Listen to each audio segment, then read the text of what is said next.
Bismillahirrahmanirrahim. Assalamualaikum warahmatullahi wabarakatuh. Menghadap Duli Yang Maha Mulia, Paduka Seri Sultan Perak Darul Ridwan, Sultan Nazrin Muazzuddin Shah Ibn Almarhum Sultan Azam Ibn Shah Al-Maghfurlah.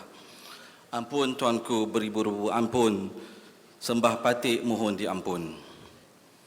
Dengan penuh hormat dan takzimnya, patik bagi pihak penganjur merafak sembah menjunjung setinggi kasih di atas limpah perkenan Duli Yang Maha Mulia tuanku sudi mencemar Duli menghadiri ucap utama satu oleh Mr. Ahmed Keeler, Fellow, Center for Islamic Studies, University of Cambrigde, UK pada pagi yang berbahagia ini. Sebelum menerus ucapan oleh Mr. Ahmed Keeler, patik memohon limpah perkenan Duli Yang Maha Mulia tuanku untuk mengalu-ngalukan hadirin sekalian dan berucap dalam bahasa Inggeris memandangkan program ini melibatkan penyertaan peserta antarabangsa. Your Highness, Your Excellencies, ladies and gentlemen, Alhamdulillah, we are gathered here this morning to listen to the first keynote address by Mr. Ahmed Keeler. Before I hand over the session to Mr. Ahmed Keeler, please allow me to share with you a brief information about him. Ahmed Keeler was born in 1942 and Christian Paul Godfrey. He was brought up during the 1940s and 50s in a conservative, upper middle class, Anglo-Catholic family. He belonged to the last generation that was educated to serve an empire which, however, was in the final stages of dissolution. On leaving school, he became deeply involved in the cultural movements of the 1960s that were in open revolt against the society that had nurtured him. A chance meeting with a master musician from India introduced him to the wonderful new cultural realm. In response, he formulated and organized the World of Islam Festival that took place in London in 1976, was opened by Her Majesty the Queen, and was the most comprehensive exposition of Islamic culture ever to have taken place in the West. The festival brought together all the major museums, libraries, universities, and learned societies engaged in Islamic studies and the great celebration of the Arts Association of Islam. 6 months before the festival opened, Paul embraced Islam. He has spent his working life since the festival in establishing and engaging with projects that explore and present Islamic culture as a holistic environmental manifestation. Residing in Cambrigde for the last 22 years, he has had a profound impact on a number of students passing through the universities. At a time of growing celebrity, he is now lecturing and participating in seminars, encouraging us to judge the success of human culture through the criteria of Mizan, which is at the heart of the Islamic unfolding. Paul Keeler was the director of the Golden Web Foundation. The aim of this cultural initiative was to show the peaceful connections that existed between the civilization of Afro-Eurasia before the onset of modernity. The project went through several stages before the attempt was made to realize it was a web program. Although it failed to materialize on the internet, it stimulated important research and collaboration between scholars, and in particular revealed the central role that Islam played in the peaceful interconnection between culture and civilization. In addition to his other responsibility, Ahmed Keeler is distinguished fellow at the USIM Faculty of Leadership and Management in Malaysia. Your Highness, Your Excellencies, ladies and gentlemen, now I cordially invite Mr. Ahmed Keeler to deliver the first keynote address entitled Rewriting the Narrative.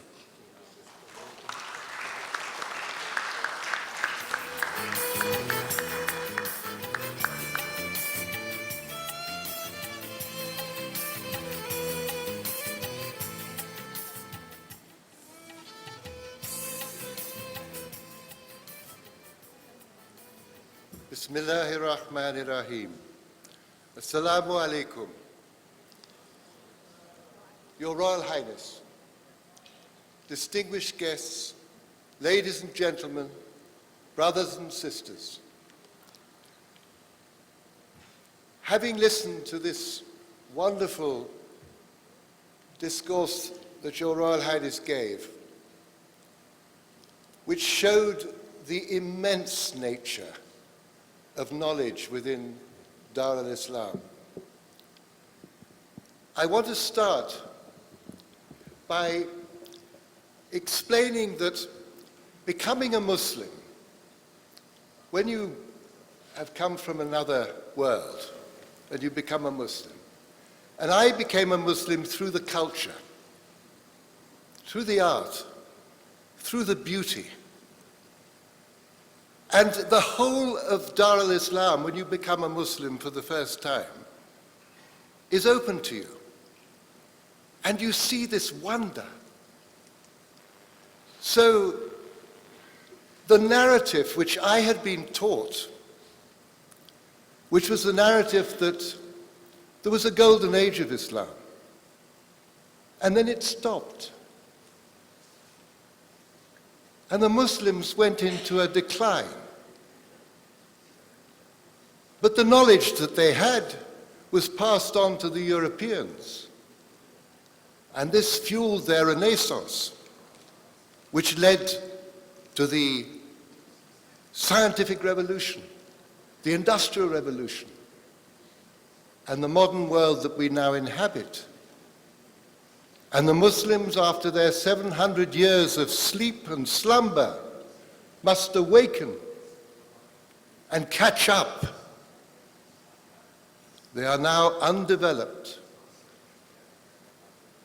And this narrative appeared to me, seeing Dar al-Islam from the perspective of where I had come from, which was a civilization in torment, seemed somewhat strange. And I must give you one very important incident about this idea that Islam stopped and then it declined. Because I moved to Cambridge in 1992 because of my wife. We've been talking about ladies in scholarship. Well, it was my wife who, when she became a Muslim with me, studied the Quran and became a scholar of tafsir of Quran. And is now, she is the real scholar in our family at Cambridge. And when we came to Cambridge in 1992, the first group of young scholars from Dar al-Islam, because we have every nation of Dar al-Islam in Cambridge, every nation. The first group that I came into contact with was from Malaysia. And they had a quality. They had a life. They had hearts that were alive. They had beauty. They laughed. They had laughter. And imagine this extraordinary narrative that some 700 years ago, 800 years ago, Islam stopped. When I was encountering now, 25 years ago, a group of scholars who had all that beauty which I saw in Dar al-Islam in terms of its great tradition. And Islam arrived in Malaysia and in Indonesia, in the great Malay world, after the period when Islam is supposed to have stopped and gone into decline. How can one explain this? Well, now, I have spent many years of my life pondering the West and Dar al-Islam. And I want to take you through another narrative which I have understood through the experience of my life. And this narrative is very important because some of the most important aspects of the formation of the West took place in my country. Now, to understand Western culture, one must first realize that it is not one world, it is not one culture, it is three completely separate cultures. And nothing reveals this more perfectly than the built environment. Look at these three buildings. The cathedral, the Christian cathedral, the civilized classical palace, the skyscraper, the modern skyscraper. You've heard the Europeans talk, the Westerners talk about the Christian world, the civilized world, the modern world. Well, each of these worlds have a complete culture, continuously existing in parallel, coexisting, but now continuously contradicting each other.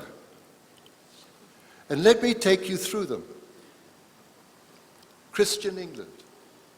Christianity came to England at the same time that Islam was being brought by the Holy Prophet ﷺ to the Arabs.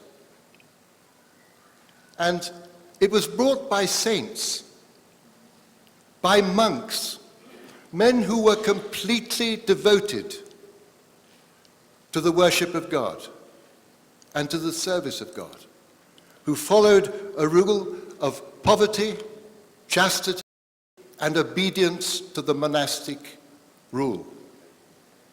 They came across a country which had recently been conquered by Germanic tribes who were farmers, wonderful farmers, living in small villages.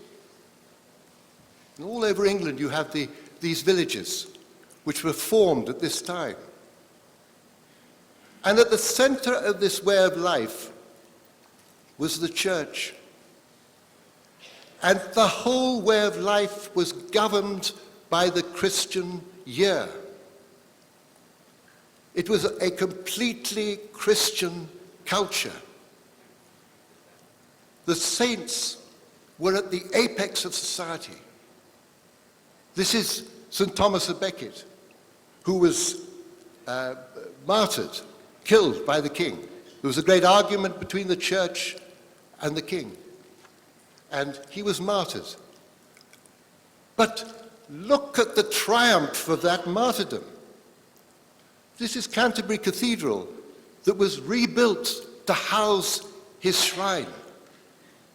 And his shrine became a huge place of pilgrimage for Christians who came from all over Europe, all over Christendom, to visit this shrine. But look at the building. Look at the scale of that building.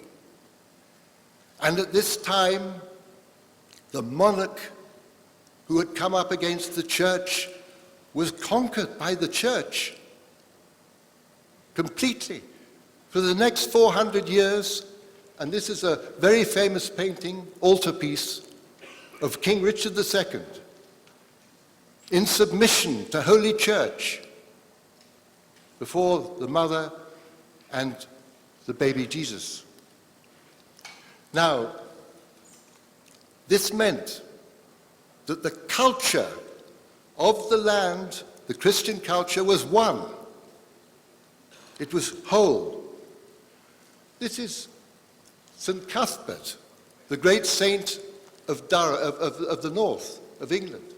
And look at the place of his shrine. Just imagine the scale of that building. That building soars up to heaven. And look at the scale of what is around it. And that's what's around it today. So small, so modest in comparison to the power of the church. This is a great saint of East Anglia, St. Ethelred. And this is Ely Cathedral.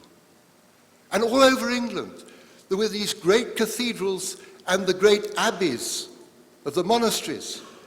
Huge buildings. Their art, they soared to heaven. Everything was vertical. Everything was of the spirit.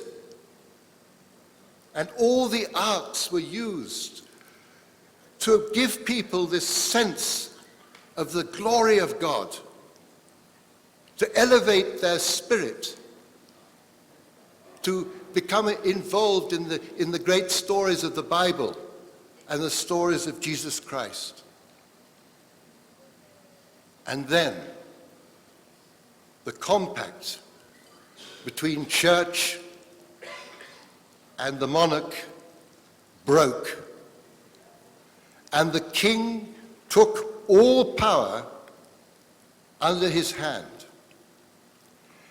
And within a period of 20 years, more than 900 great buildings, monasteries, priories, churches for the monks were destroyed.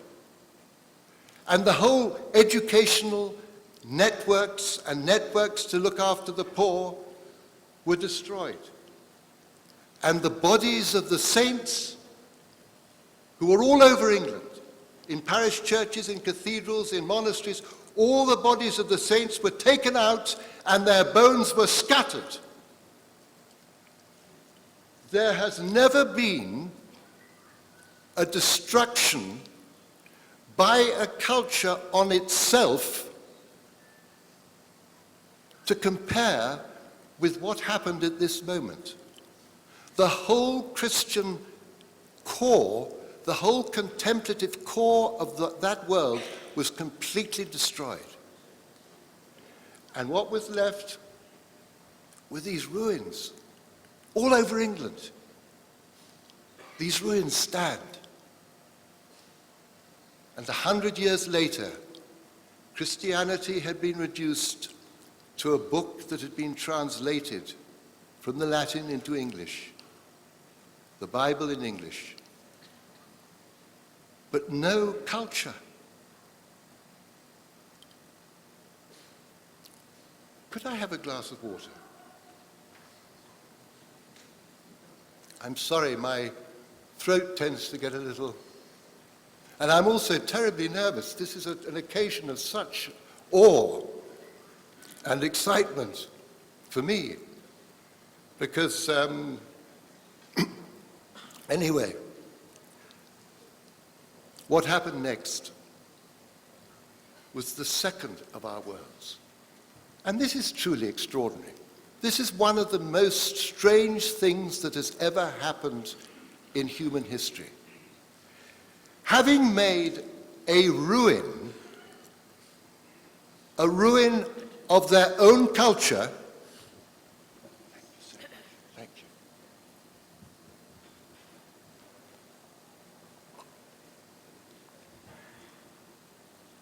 Having made a ruin of their own culture, the Europeans then dig up a world that had been dead and buried for 1,000 years, dug it up and worshipped its products. The Venus de Milo became a thing of adoration. Imagine the naked Venus de Milo after the covered Mary. Blessed Mary. The cultural shift is extraordinary. And these things were taken, these broken images, broken columns were taken and dusted down And buildings were created which aped the temples of the Greeks and Romans.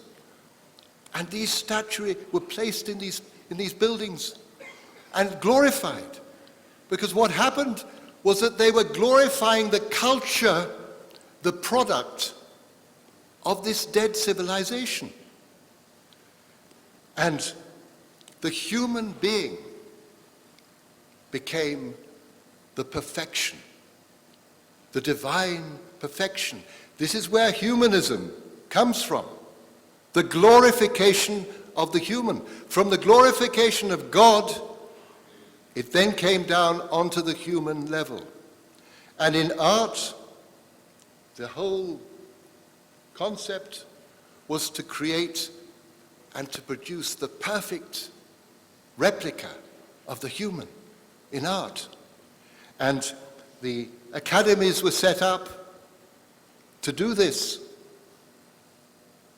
And of course, this naked drawing became the absolute fundamental basis of art, of the practice of art. And you got the development of exhibitions. You got the development of the separation of art from its context. But in architecture, an extraordinary thing happens.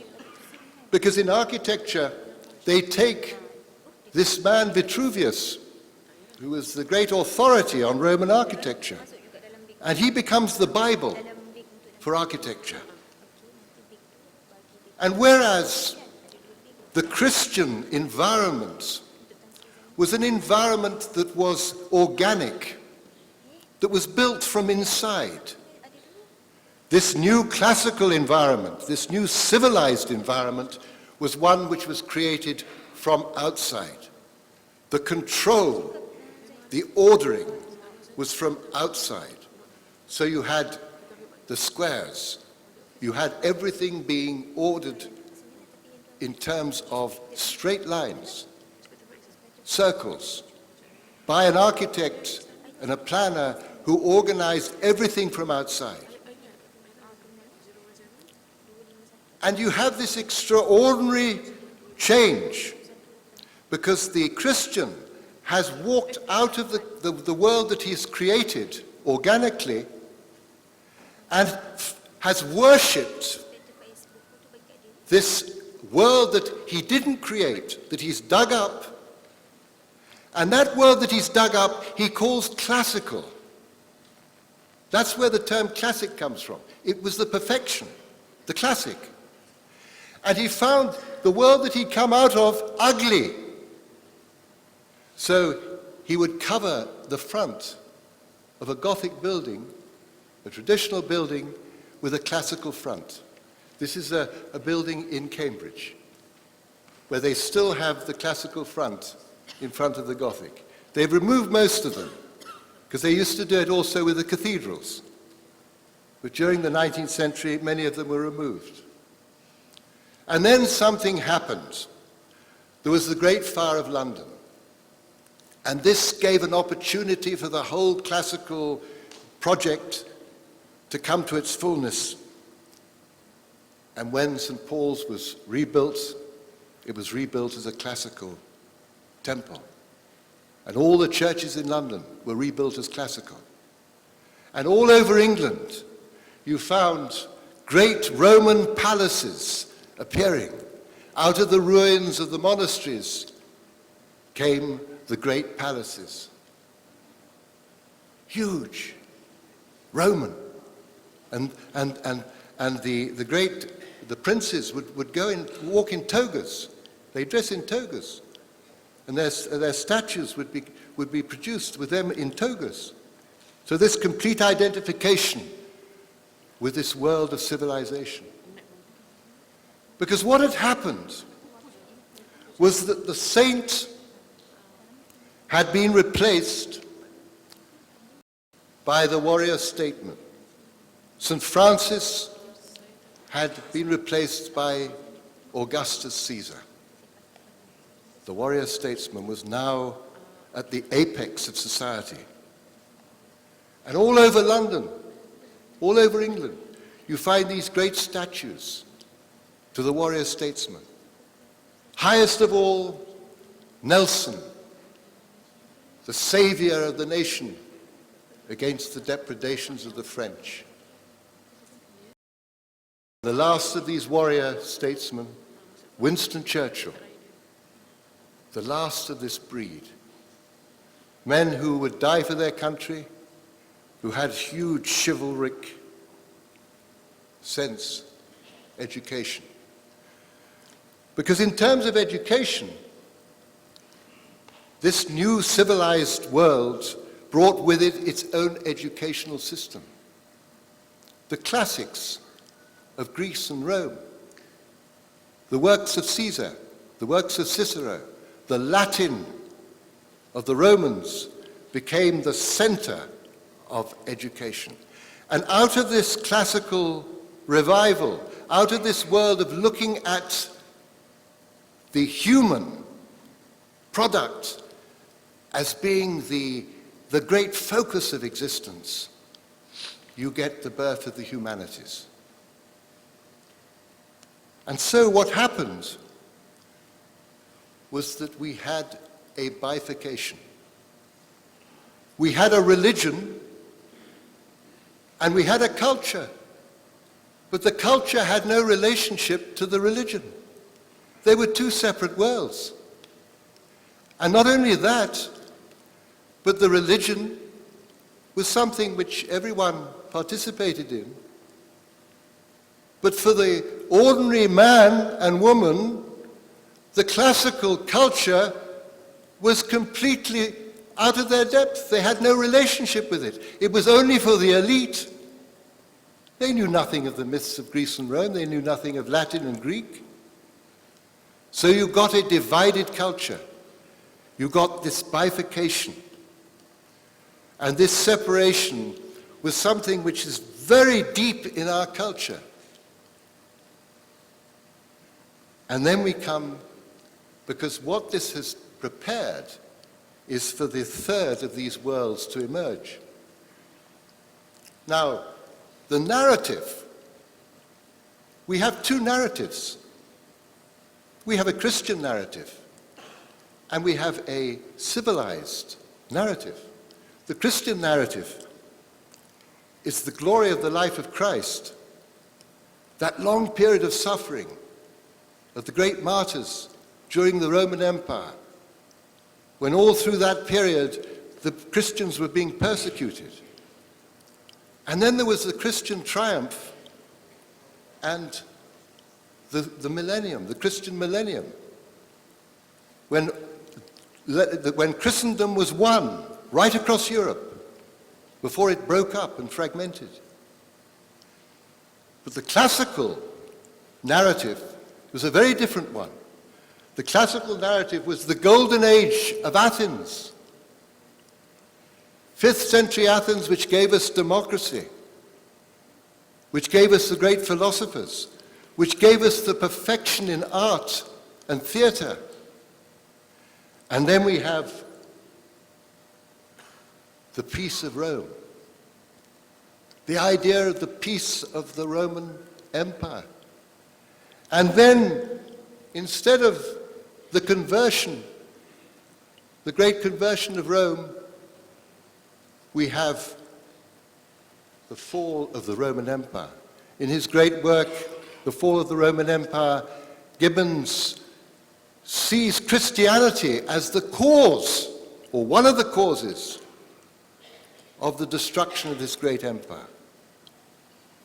And then you have the Christian millennium, this golden age of the saints, turning in to the dark ages. Complete contradiction, complete reversal. And finally, after 1,000 years, you have the rebirth of civilization.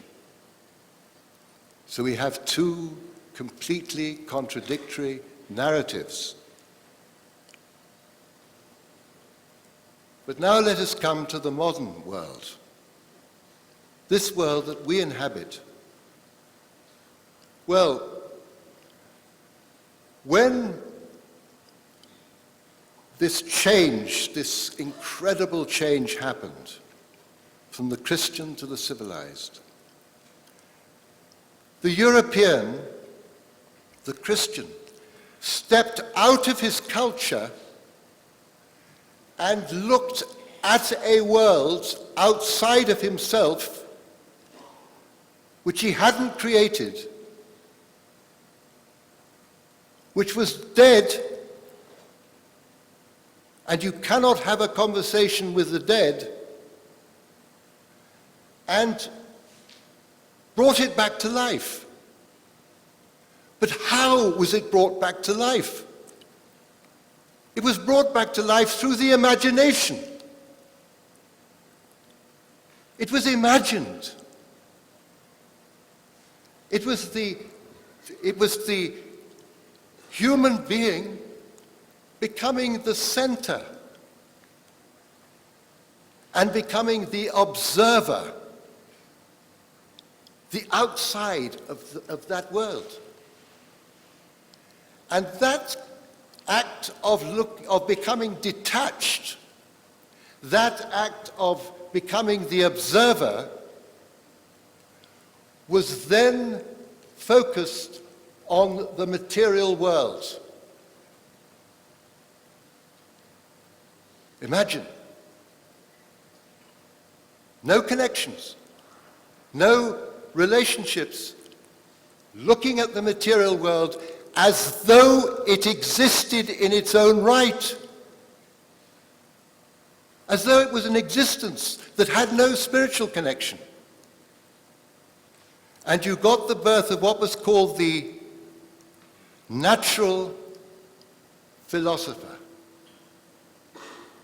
Because the term scientist, modern scientist, didn't appear until the 19th century. It was a natural philosopher who was looking at the physical world through his imagination and through his rational mind, through the rationality. And what happened was that this way of looking,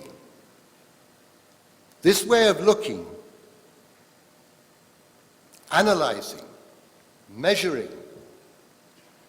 came to a point where the natural philosopher started to see and penetrated deeper and deeper into the chthonic realm, the material realm, and started releasing powers.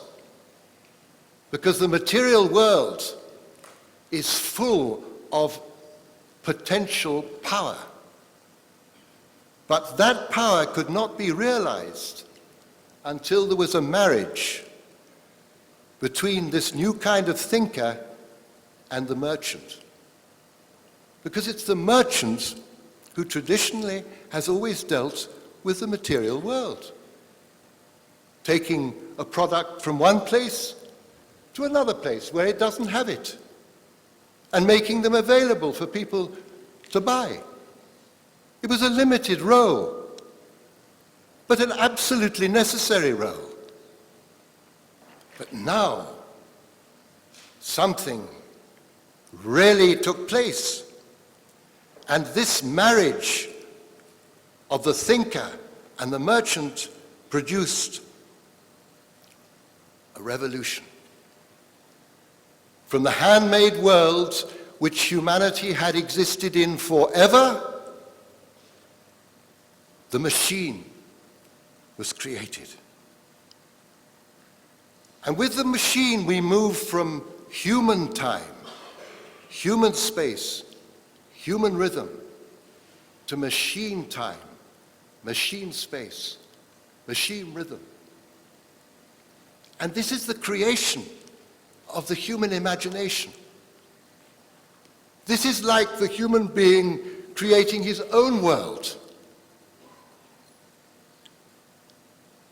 But all through the 19th century, this new world that was forming, this new culture that was forming, was clothed in Christianity, Christian religion, and civilized classical ethics.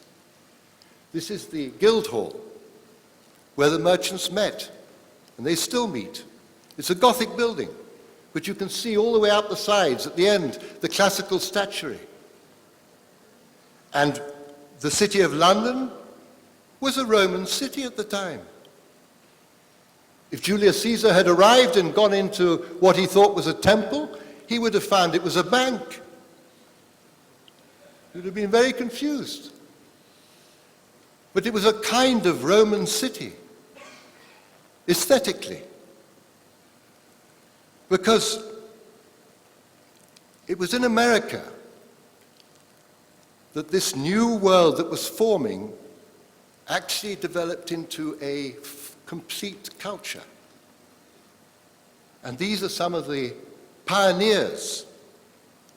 These are some of the men who created the corporations, these new kind of corporations, which would provide humanity with everything they required. What you eat, what you wear, how you live in terms of your houses, building everything for you, and developing more and more needs, and then going into wants, and then entering into the realm of morality and ethics through their products, into those realms which up until then had been the preserve of religion and classical ethics.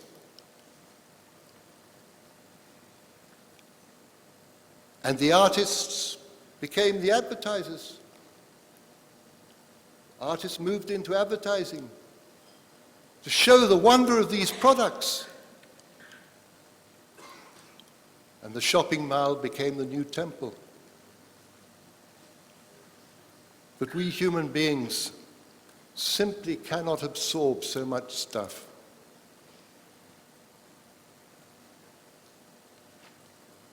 This new culture, this new cult, has produced a new way of life.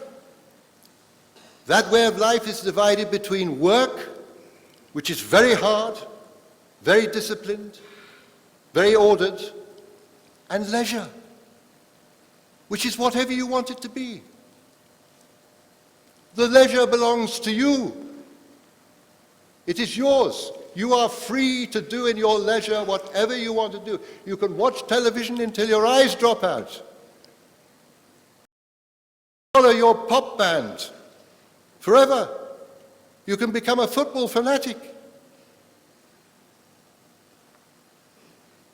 Paradise used to be the place where, when we die, we hoped we would go to. Now it's some unspoilt place on earth, where when released from the workplace for our fortnight holiday, we can go and taste that freedom and that unspoilt quality.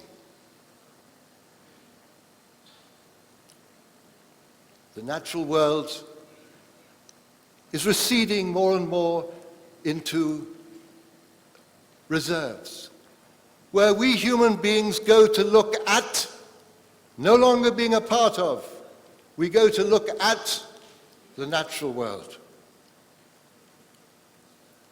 And if we're of a cultural bent, we can go to museums and see any number of dead or living cultures or half-living cultures and consume any culture we like. We can eat any kind of food we like. And if we're of a religious type, then we can go to the church or go to the mosque or go to the synagogue. It doesn't matter. We can do whatever we like. It's a part of our leisure. It mustn't come into the workplace. Into the workplace, that is sacred. Up until very recently, we human beings mostly lived in villages, in kampongs. And we were in a state of balance with nature. But over the last 200 years, this great new industrial world has taken over the countryside. And the human beings are being expelled from it. Everywhere, the countryside is being denuded of people. It's empty. And they're being brought into these great buildings in the sky. These are mushrooming up all around cities, all over the world. People are living in hutches, like our industrialized chicken. Because what's happened is that from community to living in extended families, which is how humanity has always lived, this new way of life in these mega cities breaks the family down into the nuclear structure. And the nuclear family is a very fragile entity, very fragile, which too easily breaks into the single marriage. The lone parent battling to bring up their children. In England, something like 50% of relationships break. 50%. Imagine the human suffering. And now in all of this chaos and change in our country and in the West, we have the emergence. We have the emergence of the single-sex family.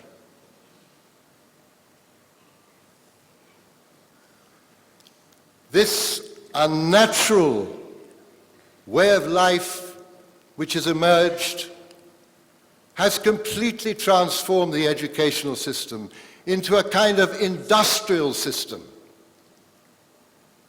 And younger, the children are being brought into this process of processing the human being through to become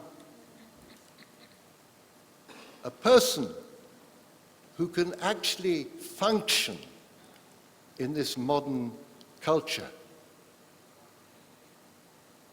forever. Forever. Childhood, the child, the mother, and the child. This is the absolute root. And childhood has had to be changed. Because traditionally, childhood has always been the world, the domain of the mother. Now, if I could just say this, up until the age of 7, children are not taught to pray. In Islam, you teach the child to pray after 7. You know, I have my grandchildren, and when I'm praying, the 4 and 5 and 3-year-olds, they come and they climb on your back and they go and they say, Allahu Akbar, Allahu Akbar, and then they run off and then they come back. But then when they become 7 or 8, you start to pray. Why? Because as the neuroscientists have told us, and we've been told much more deeply and much more profoundly in tradition, it's at the age of 7 or 8 that discernment comes. And up until the age of 7, 8, children are in a state of being. Inna lillahi wa inna ilayhi rajiun. We always think of that as death. It's also birth. The child has come from the divine presence. And those first 7 years are like a second womb. And that second womb, that period of complete protection, is the protection of the women. Because no one woman, mother, can bring up a child. And that's why the nuclear family can't work. It has to be not just the extended family of women, it has to be the whole community of women. And that's how it used to be. But now, and what those children contained was being. They were in the long duration. Everything is alive for them. They are reacting to things immediately. They're in a state of innocence. And the women also, the feminine also contains this. The feminine contains this. But you see, this new culture has redefined man and woman. The Christian culture, we were being created as Christians. In the civilized, it was to turn us into civilized beings, civilized human beings. Now we are being called and we are being told that we are now consumers. Our value is as a consumer. And how do you change? How do you turn a human being who naturally lives in the long duration? When my father died, he left me suits, which he'd worn for 20 years. I went on wearing them for another 20 years. They were well made. Now the suits last for, you've got to change. You've got to buy the new one. But this heirloom nature, the heirloom, the English term heirloom, which is something that you handed down. Things were valuable. Now they mustn't be. You've got to be in a position that in a year's time, that has got to look very odd. That has got to be very odd. You've got to become a consumer. So the long-term duration has to be turned into the short term. The quick pleasure, the immediate enjoyment. And you've got to get the children. So what has happened is that the child now is in a position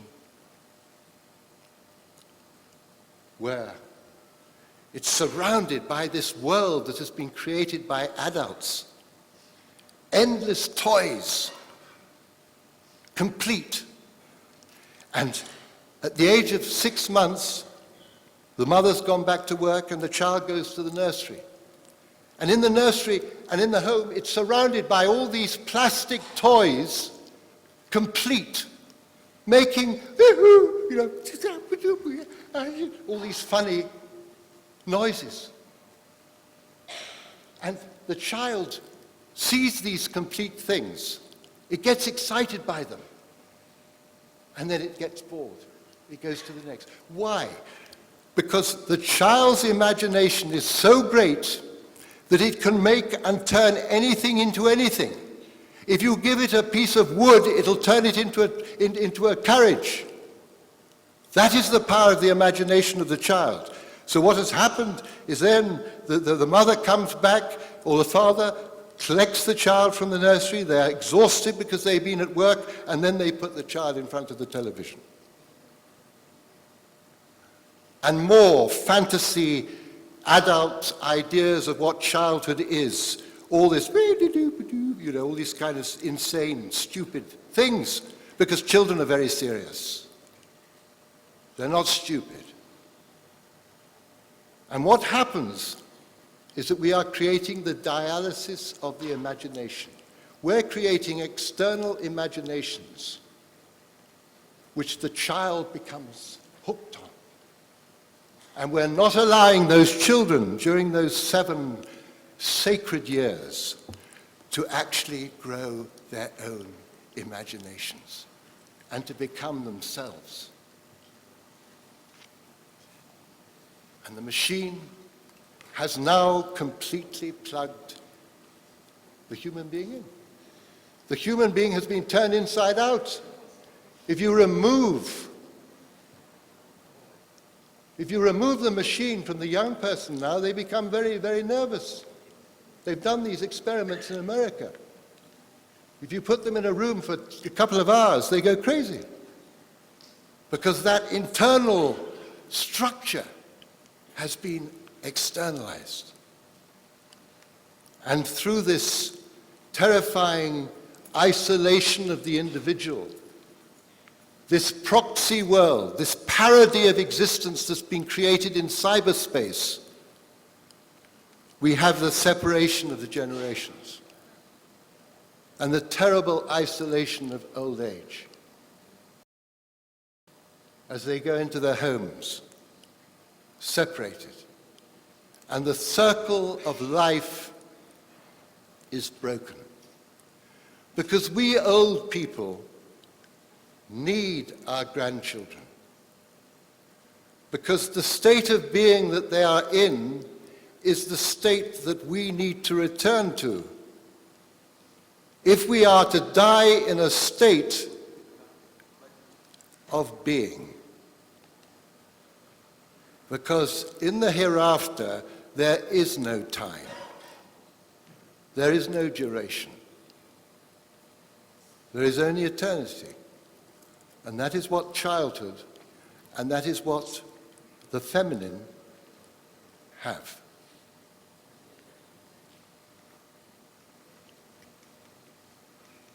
The Oxford English Dictionary. Your Royal Highness, you will know the great prestige of the Oxford English Dictionary. And the one for the children, recently, they've taken out acorn, bluebell, buttercup, hazel, heather, kingfisher, lark, nectar, pasture, not pastime. And they've replaced it with blog, broadband, bulletproof, bullet point, celebrity, chat room, commerce, cut and paste, MP3 player. And when they were challenged, because when this was noticed, there was an outcry, because in England we still have people who are really come out against all this kind of thing. Their pathetic response was, well, children, they live in cyberspace now, they don't go out into nature, they don't know anything about nature. This new world has new heroes, the celebrities. Everybody wants to know about the celebrities. In the Christian world, the people wanted to know about the saints. The lives of the saints were the reading and the stories which everyone of every class would want to know about because they wanted to be spiritually fed. The civilized, it was the great warriors and the great statesmen, their stories of valor, their courage. Now it's what's David Beckham has had for breakfast or what his new child is being called. 3 completely separate whole cultures existing in one Western person. This new cult has completely transformed the city. And the center is now this huge financial district, which is getting bigger and bigger and taller year by year. And this one has completely dwarfed the traditional sacred center of the city. And these financial districts are growing up in every city all around the world. The complexity of what is going on inside them is so great that even the people inside don't understand what's happening. It's a mystery. This used to be mysterious. And this used to be extremely understandable. Now this is dead. And this is so complicated that modern life has become so complex. we're all becoming terrified. But there's only one thing, and that is at the center of this new district, this new financial world, is the Holy of Holies, the stock market. Because the only thing that matters in this modern cult is if it goes up, it's heaven. If it goes down, it's hell. That's it. Because growth is the only criteria by which this modern cult is judged. And that is why we as consumers, the greater our purchasing power, our credit value, the greater of our value to the society. That's the nature of our world, this particular aspect. And this new cult has its own educational system. What has come out of the natural philosopher into the modern sciences, and that connection with business, sciences and business, that is now the center. That is now the whole center. And we have three completely separate educational structures. We have the religious knowledge, we have the civilized classics and humanities, and we have the modern sciences and business. And in England, I have seen the 22 years that we have been at Cambridge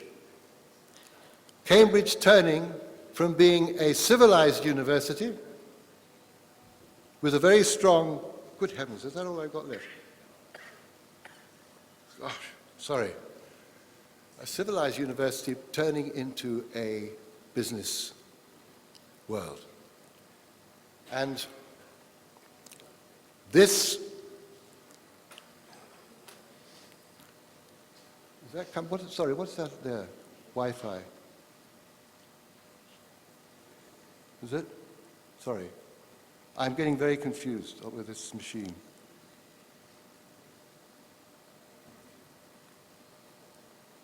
Yeah. This new culture has now got its own narrative. It's created in a great bang, a big bang. Then there's an evolution of the species out of which the human being appears. And we're on a trajectory towards human progress and innovation through science and technology to the promised land. And this is a purely material narrative with the idea that we are going to create paradise on earth. Conclusion, we have three quite separate narratives produced by the three completely separate powers which have generated these worlds.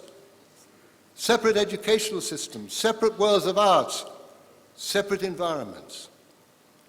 And this modern culture has become so dominant that in order to keep alive as a physical entity, it has to go deeper and deeper and deeper into the earth.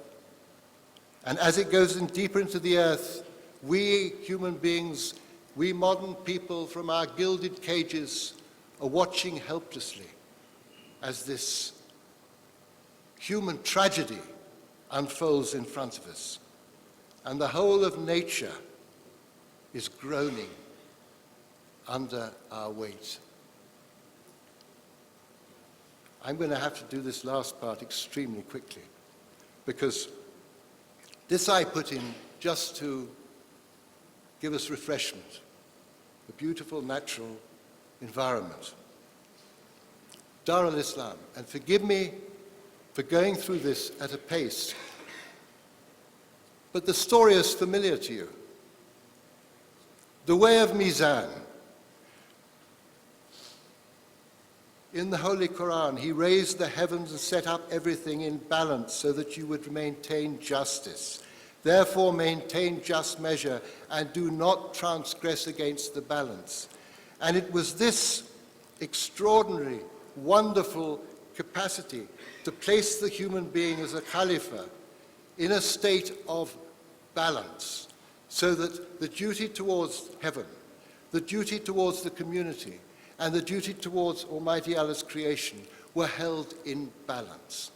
And this was what was revealed, and this was what the Holy Prophet, through his 23 years of ministration, was able to impart to his companions and to mankind. And this is the miracle, because in Islam, these great forces of the saint scholar, the warrior statesman, and the merchant are all contained within the one culture. They were held within the one culture. The years in Mecca, where for 13 years under persecution, the whole inner world of Islam, of the Muslim, was formed. And then the 10 years in Medina, the structure of how you run a society was created. And so these 23 years prepared a whole body of companions for the great mission, which happened very rapidly. And they were going into a world of many different religions, many different cultures. Victory and foundation. The world they entered was a world that had been actually separated for many centuries between the Chinese, Indian, Persian, and Roman, or Mediterranean worlds. And the first amazing victory, taking Islam from India right through to Spain, brought these cultures under one rule. And in Damascus, the amazing thing of that first 100 years, where administration was formed, taking what was necessary from the existing systems, and then Islamicizing those to create a world that could be administered. Imagine administrating an empire from Spain through to India. It's incredible. It's almost unbelievable. And then that empire, at that time also, was the birth of the Islamic city. The Islamic city is a wonder, because the Islamic city is the manifestation of the Islamic way of life. Look at it. It's like it's just like a beehive. It's a complete organism. Everything is connected. It's produced from within. It reflects the Islamic way of life. The austere, simple exterior, the rich interior of the mosques and the homes, made by the craftsmen, who never changed in their ways, their fundamental ways, all creating an environment. And then Dar al-Islam split in two. It split into the great city of Baghdad and, of course, the great city of Cordoba. You had these two great centers. And there was the most incredible act of knowledge that took place.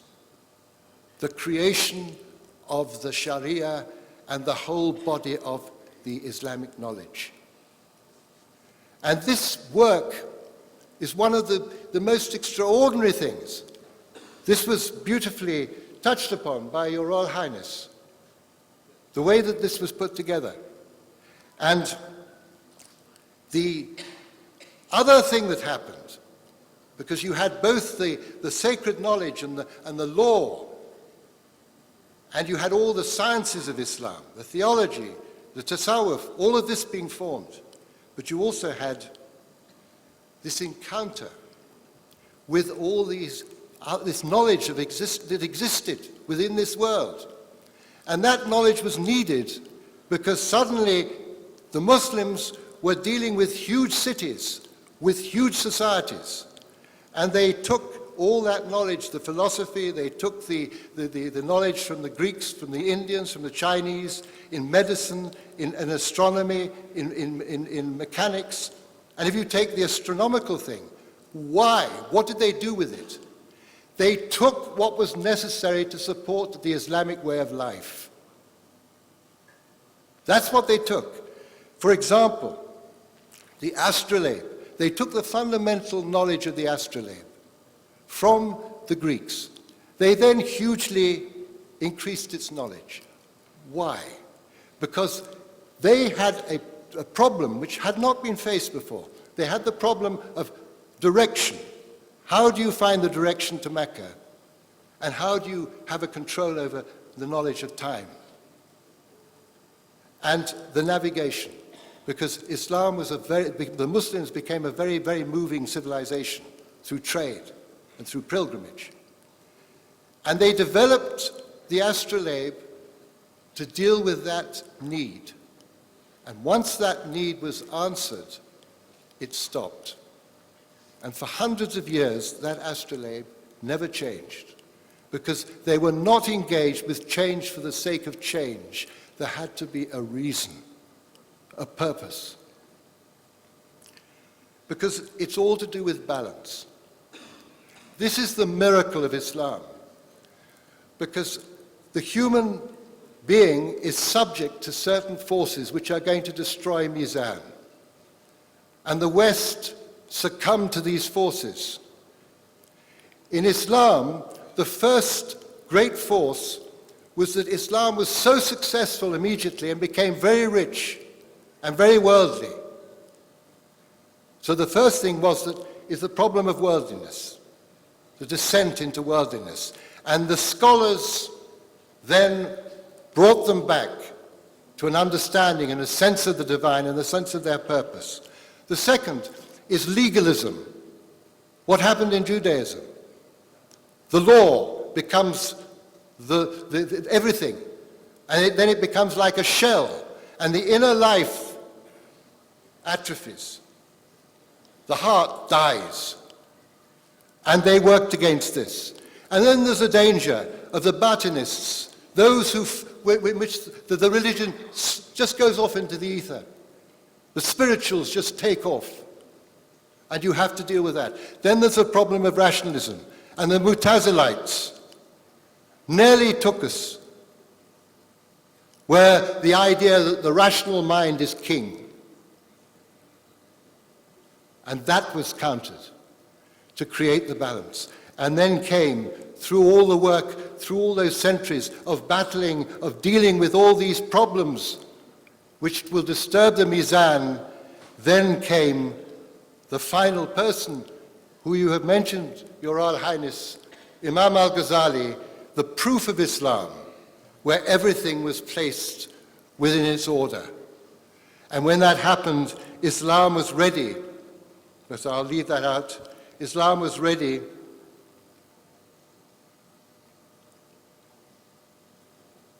for the great expansion.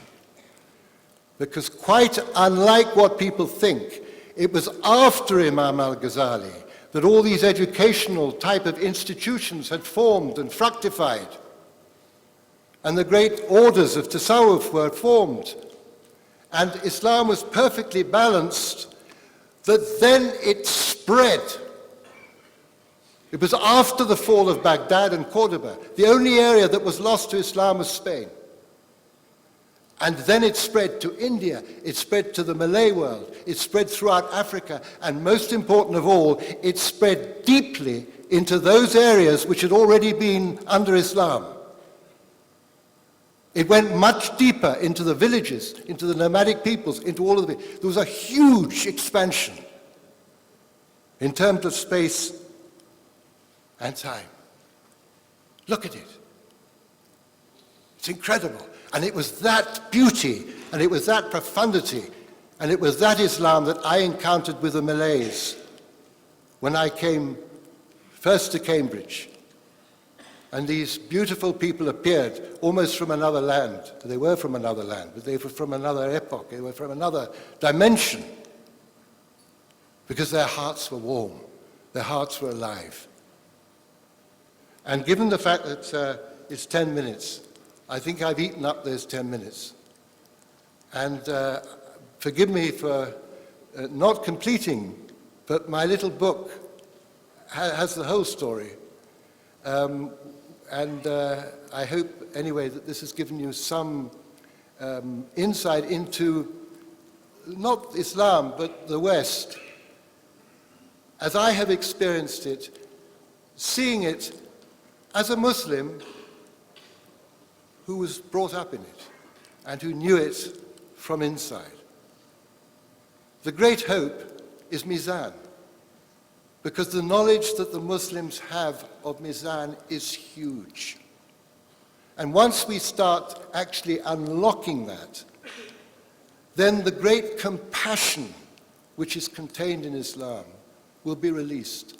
And once the Muslims divest themselves of this idea that somehow the civilization failed and realize that actually it succeeded and what they were conquered by was what is failing, then the realization that it is within Dar al-Islam that we have the knowledge and the experience that the world needs today.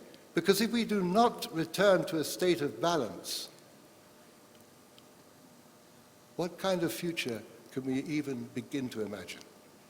Thank you very much.